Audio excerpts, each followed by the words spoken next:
11:30টার সময় আমি একটুখানি বসেছি খেতে, কারণ এই ইঁচড় রান্না করছিলাম, তার মাঝখানে রিবুন খেয়ে নিয়েছে ডাল দিয়ে ভাত।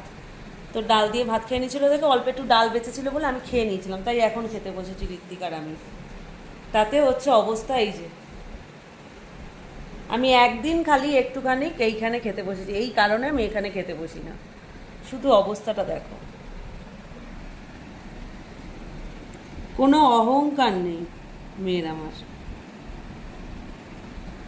দিব্যি বসে আছে, ওদিকে ল্যাজও নাড়াচ্ছে, পুরো সোফাটা জুড়ে দেখো। আমি বোধহয় ঠেকনা দিয়ে রেখেছি কোনো রকমে, এই টেবিলটা ছড়লে আমি হুমড়ি খেয়ে পড়ে যাব। ঠিক আছে, এই যে গো বেচারা, গো বেচারি,